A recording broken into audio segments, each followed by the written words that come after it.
Something I've done since I was a little kid was draw. I would have my fingers in paint and I just put my hands all up over the place on the paper. I was one of those kids that totally drew on the wall. I drew wherever I could. And sometimes the stuff made sense and sometimes it didn't. The act of creating was a way of me expressing myself and how I interpreted the world. And when we let ourselves just wander through drawing, it can be an incredibly calming and relaxing thing to do. Sometimes drawing and doodling can be almost a form of meditation. An exercise I really remember that still sticks with me that we did in, I think, grade 2 art class was the teacher drew little loops or jaggedy squiggles or random images on a piece of paper, and then we had to turn it into something. And I loved that exercise. I used to beg her when I had free time to do another one so I could create something new. If it was a loop-to-loop, I would make a roller coaster, or I would turn it into a halo, or something. My imagination would go crazy. And that little element of creativity and expression would just come out through those images. Doodles don't have to be fancy. Little scribbles on a page. They could be, lines kind of flowing and following along, random lines just kind of moving in a rhythm, scribbles that start forming and taking on a shape of their own. And that, just doing that will relax you, will allow you to find a center within yourself, will let something niggling in your mind be released. Often when I doodle, I start with a little circle. I start with this pattern, and then I turn it into swirls, and then they turn into further swirls, and then all of a sudden I'm drawing a vine or something that's got a flow to it. This simple thing doesn't have a plan, but as it grows and it develops, it forms into something. I don't sit down when I doodle with an expectation to create this giant masterpiece. I just let myself see where it goes. And that is the creative and the self-care aspect of a doodle. There's no plan, there's no schematic, there's no stress. You allow it to be what it will be. It's a great way to master mindfulness because you're in the moment and you're just seeing what the moment will become.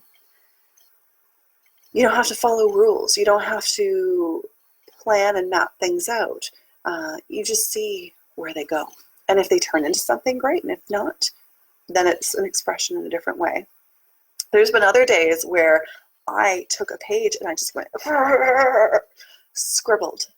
And that was exactly what I needed in that moment. It released something inside me onto the page, and I was fine after. When you doodle, you allow yourself to physically do something. It takes you out of this space and applies it. And again, I've talked about this element where you get out of your brain and you channel it into your hands and put that down onto something. It releases, it gets it out. This time it might not be words, but you're still taking it and expressing it outward from yourself and releasing it. This works really well for tension and stress as far as I am concerned. And I mentioned earlier, it's almost a form of meditation because you're in the moment, you're expressing, you're being present, you're being mindful of what you're experiencing right now. When you doodle, usually it's because you are trying to focus in on something. In the past, I have doodled quite a bit during meetings, and it's one of my ways of shutting my brain down so I can focus on what is being said. I have one of those minds that is constantly worrying with multiple things on the go at any given time. It can be really infuriating, especially when you want to be here, present, listening in and paying attention.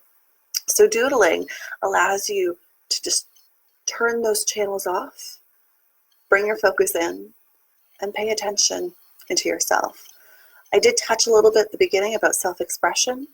Doodling is a way, again, of taking those little pieces of you and putting them on paper without the need for the plan, without the need for the mapping.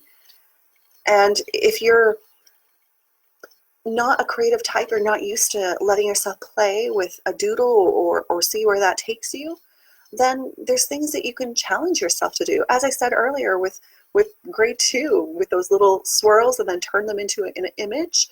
You can write a word. What, does your pen want to create from that word? Love. Well, little hearts and then swirly lines and then circles and whatever that is for you. Or you can draw your breath or listen to a song and draw what that song is for you on that pen. Just let things flow out of you.